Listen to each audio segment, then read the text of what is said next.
On m'a dit: «Votre opération, c'est une réussite» et moi, à l'intérieur, j'avais juste envie de pleurer. Je me souviens très bien dans cette chambre d'hôpital quand le chirurgien, les infirmières, ils m'ont souri, ils étaient tous souriants à me dire que l'opération était une réussite, que tout s'était bien passé, que sur le papier, tout était parfait, mais moi, à l'intérieur, il y avait rien qui allait.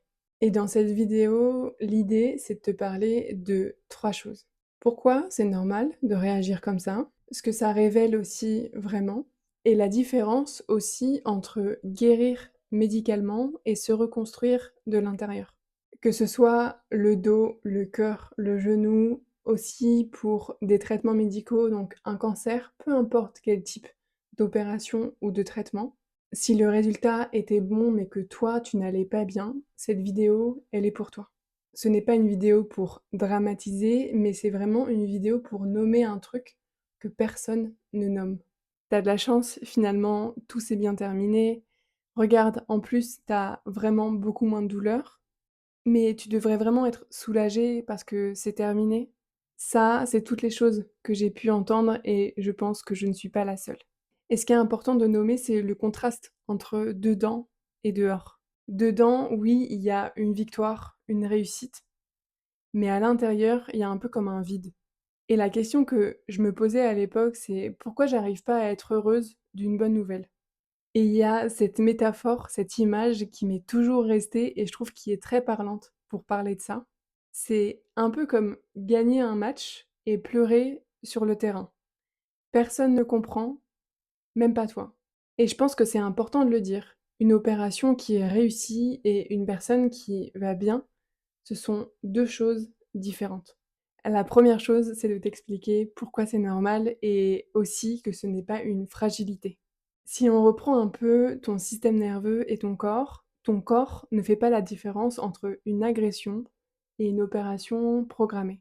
Pour ton système nerveux, une effraction, ça reste une effraction. Et pour lui, vraiment, ce qui s'est passé autour de l'opération, ça a été vécu comme une effraction. Découper les tissus et cetera, l'incision, vraiment, il y a eu plein de choses qu'il a pu vivre comme une effraction.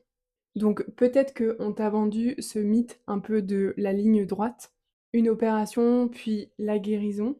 La réalité, c'est que ce chemin, c'est une courbe et dans cette courbe, il y a des creux. Et ce n'est pas un problème à régler, c'est vraiment genre des étapes à aller traverser. Et encore une fois, ressentir ce que tu as à ressentir pendant ces étapes-là, ça ne veut pas dire que tu n'es pas assez fort, assez forte, ça veut dire que tu es humain.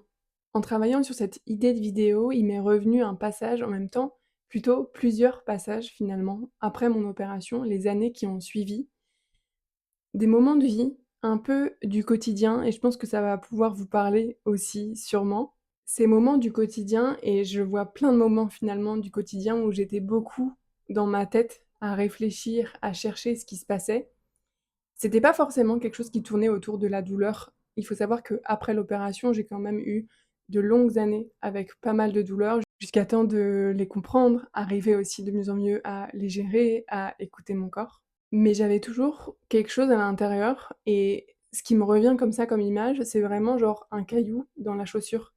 Quelque chose qui est pas très gros, quelque chose qui embête tout le temps au quotidien, mais quelque chose qu'on n'arrive pas trop à nommer, à savoir qu'est-ce qui se passe. C'est juste un truc gênant qui est toujours là, mais est-ce qu'on prend vraiment le temps de regarder ce qui se passe dans notre chaussure et cetera et d'enlever ça?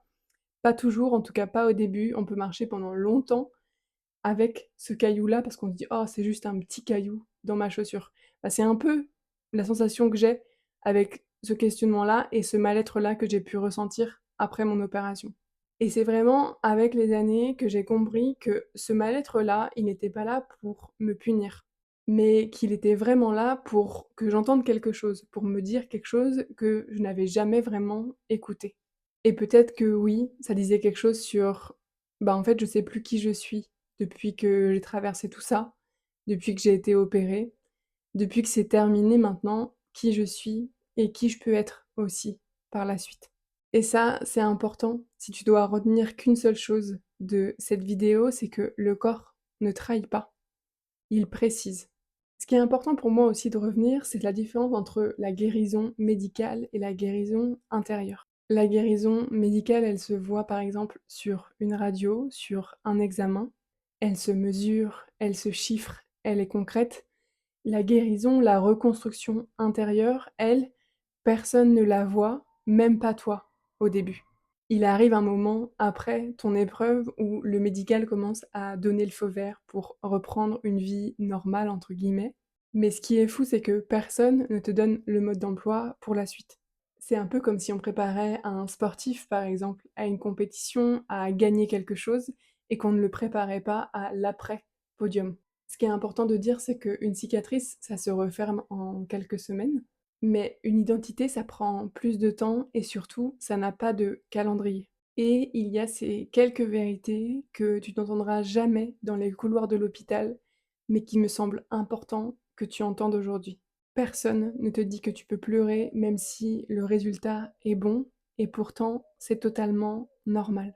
Personne ne te dit que ton corps peut être guéri et ta tête encore au bloc opératoire. Personne ne te dit non plus que aller mal après une réussite, ce n'est pas une contradiction, c'est être humain. Et surtout, personne ne te dit que le vrai courage, il est peut-être maintenant, pas juste le jour de l'opération. Donc vraiment, si tu regardes cette vidéo et que ton opération était une réussite sur le papier et que toi, tu sens qu'il y a plein d'endroits encore où ça va pas, tu as le droit.